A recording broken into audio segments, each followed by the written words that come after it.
সিদ্ধপীঠ মা কল্যাণেশ্বরীর মন্দির মাইথন ড্যাম থেকে মাত্র 2 কিলোমিটার দূরত্বে।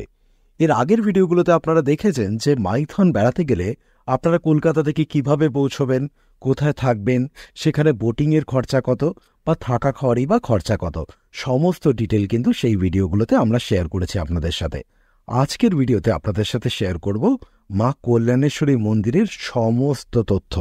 কিভাবে পুজো দেবেন, কতটা সময় লাগবে, মন্দিরের ভেতরে কি কি দেখার জায়গা আছে, কেনই বা সেই মন্দিরে যাবেন, এবং সবচেয়ে বড় কথা সিদ্ধপীঠ এবং শক্তিপীঠের মধ্যে পার্থক্যটা কোথায় সেটাও কিন্তু এই ভিডিওতে বলা আছে। আপনাদেরকে জানিয়ে রাখি যে আমরা মাইথন বেড়াতে গিয়ে প্রথম দিন কিন্তু এই মন্দির ভিজিট করিনি। আমরা মন্দিরে গেছিলাম পরের দিন সকালবেলা, মন্দিরে পুজো দিয়ে তারপরে আমরা কলকাতা ফিরে এসেছিলাম। তাই জন্য এই ভিডিওটা শুরু হবে কিন্তু পরের দিন সকাল থেকেই।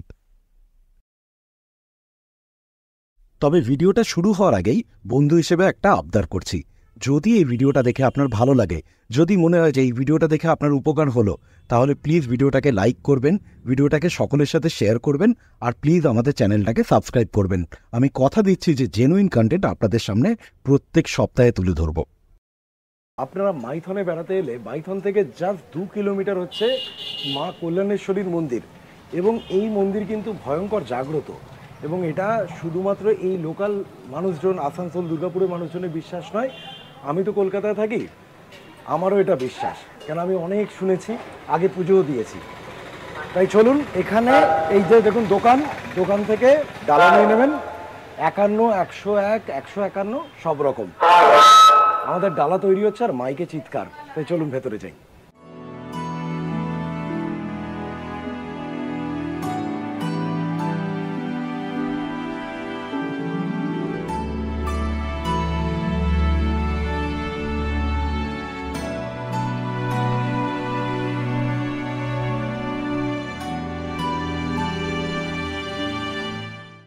আমরা কল্যাণেশ্বরীর মন্দির চত্বরে ঢুকে গেছি, দেখতেই পাচ্ছেন প্রচুর দোকান, চারিদিকেই দোকান। স্বাভাবিক যে কোনো পুজো বা মন্দির প্রাঙ্গণ যেরকম হয়, ঠাকুরের ছবির দোকান আছে, বিভিন্ন রকম ধূপদানি ইত্যাদি বিভিন্ন রকম এখানে ওই পুজোর সামগ্রী আপনারা পেয়ে যাবেন।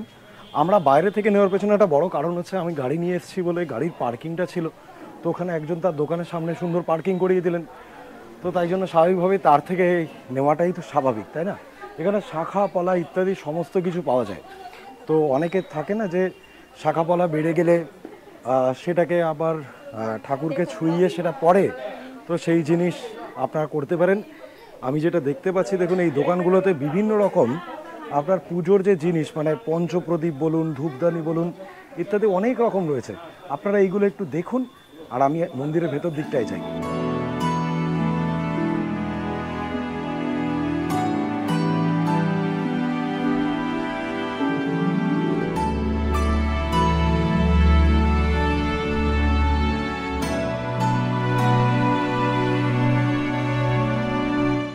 আচ্ছা, এই মা কল্যাণেশ্বরীর মন্দিরে দেখুন, এইখানে দেখুন, এই যে দেখুন ছাগল বাঁধা রয়েছে। এখানে কিন্তু এই দাদারা বলছেন যে 365 দিনই এখানে একটা বলি অন্তত হয়ই হয়। আমি দাদাদের সামনে দাঁড়িয়ে একটা কথা বলছি, আমি কাউকে আঘাত দিতে চাই না, আমি পার্সোনালি বলি জিনিসটা পছন্দ করি না। তার কারণ হচ্ছে, যেরকম আমি, দাদা, আমরা সবাই মায়ের সন্তান, মাই তো সব তৈরি করেছেন। আমি বিশ্বাস করি এও মায়ের সন্তান, কোনো মা কখনো চাইবে না যে তার সন্তানের বলি হোক, এটা আমার বিশ্বাস। হিন্দু ধর্ম অনেক প্রাচীন এবং অনেক বৃহৎ, বিভিন্ন মানুষের বিভিন্ন বিশ্বাস, সেই সমস্ত বিশ্বাসকেই সম্মান দিতে হয়। আমি আমাদেরকে কমপ্লিটলি আমার পার্সোনাল ওপিনিয়নটা বললাম। ও নিষ্পাপ, ধর্মের নাম করে ওকে মেরে ফেলাটা কতটা ঠিক কাজ, এটা নিয়ে দ্বন্দ্ব থাকুক। এই দোকানে অনেক রকম প্যাড়া পাওয়া যায়, দাদা আমাকে নিজেই বললেন যে আমাদেরটাও নিন, আপনারা দেখে রাখুন। মা কল্যাণেশ্বরী প্যাড়া ভাণ্ডার, নিশ্চিন্তে আসতে পারেন।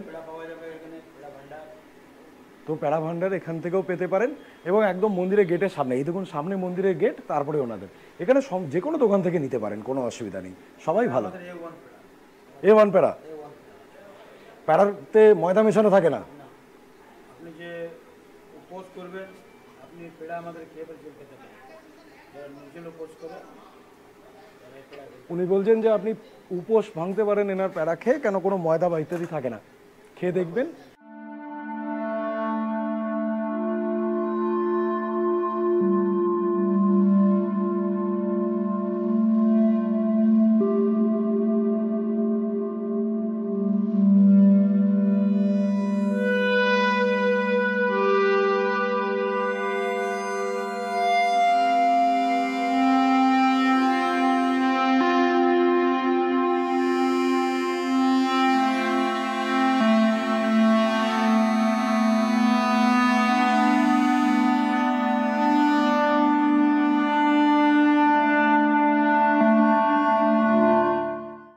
আমরা আপাতত ঢুকে পড়েছি হচ্ছে মন্দির প্রাঙ্গণে।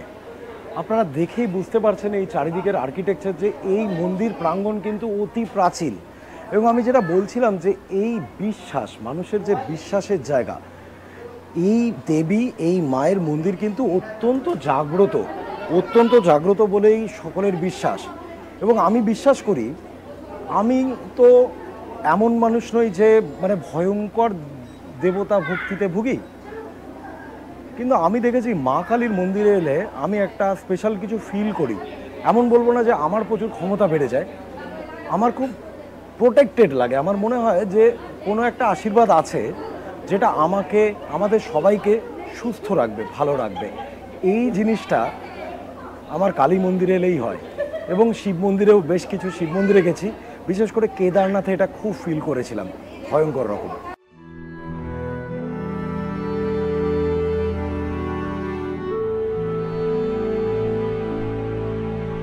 আর এবারে আপনার মূল মন্দিরের ভেতরে প্রবেশ করছি। এই হচ্ছে মূল মন্দির কক্ষ। আমি জানি না এখানে ছবি নেওয়া যাবে কিনা, এটা বন্ধ করতে হবে। এটা বন্ধ করে দিচ্ছি, পুজোটা দিয়ে নিই। আমাদের ভেতরে পুজো দেওয়া খুব সুন্দরভাবে হয়ে গেল, সুষ্ঠুভাবে পুজো দেওয়া হলো। এবারে যাব হচ্ছে, দেখুন এইখানে এই যে শিব মূর্তি দেখছেন, এই ভেতরে একটা ছোট্ট শিব মন্দির আছে। মন্দির বড় কি ছোট তাতে তো কিছু যায় আসে না, আসল হচ্ছে ভগবান। তো সেখানটা যাব, সেটাও আপনাদেরকে দেখানোর চেষ্টা করবো, যদিও ভেতরগুলোই বোধহয় ক্যামেরা করতে দেবে না। তবে খুব ভালো লাগবে এখানে এলে, খুবই ভালো লাগবে। আরও এই দিকটা রয়েছে, এই দিকটাতে কি রয়েছে আপনাদেরকে দেখাবো। খুব সুন্দর, খুবই সুন্দর।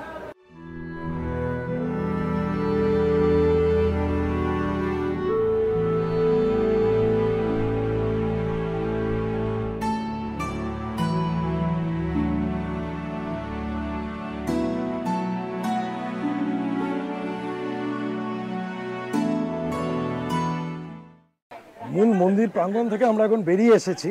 বেরিয়ে এসে এই দিকটা বেশ সুন্দর, দেখুন একদম জঙ্গল, একটা ছোট্ট একটা জলের একটা জায়গা আছে। মানে ঠিক আপনাকে ঝর্ণা বলাটা একটু অত্যুক্তি হবে।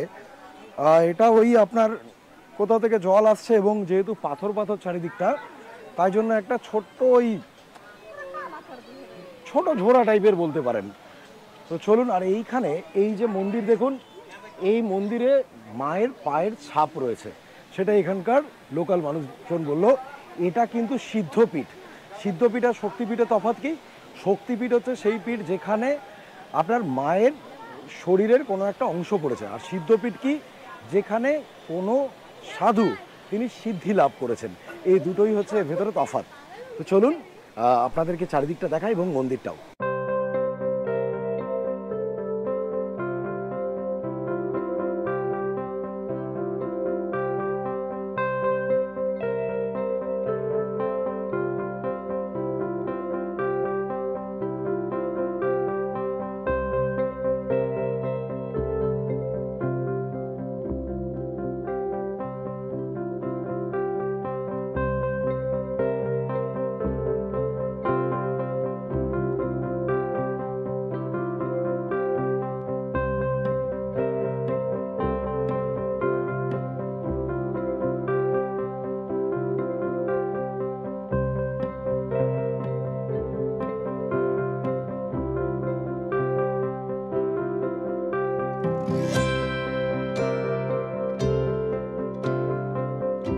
তাহলে বলুন আপনাদের কেমন লাগলো আমাদের সাথে মাইথন ড্যাম এবং কল্যাণেশ্বরী মন্দির ঘুরে।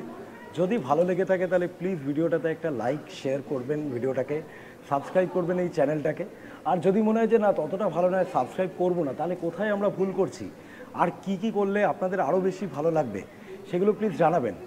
দেখুন, সাবস্ক্রাইব করুন আর না করুন, পাশে থাকবেন প্লিজ, এটা অনুরোধ, যাতে আরও বেটার হতে পারি, আরও ভালো ভিডিও আপনাদের সকলের জন্য তৈরি করতে পারি। আর কি, মাইথন এলে কি কি করবেন, কীরমভাবে সময় কাটাবেন তা তো দেখালাম। একটা কথা বলবো লাস্টে, এই কল্যাণেশ্বরী মন্দিরটা এত সুন্দর না, আমি ভিডিওটা শেষ করে এখন কিছুক্ষণ এখানে চুপচাপ বসে থাকবো, তারপরে কলকাতার উদ্দেশ্যে রওনা দেব। আপনারাও কিন্তু চাইলে একই জিনিস করতে পারেন, ভালো লাগবে, শান্তি পাবেন। সকলে ভালো থাকুন, সুস্থ থাকুন। দেখা হচ্ছে পরের সপ্তাহে আরও একটা কোনো নতুন জায়গা নিয়ে, নতুন কোনো ভিডিওতে।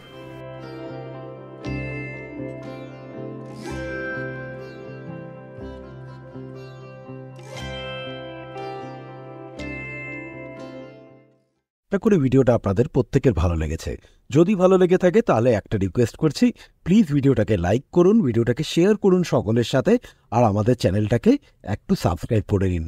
তাহলে আমরা অনেকটা সাহস পাই।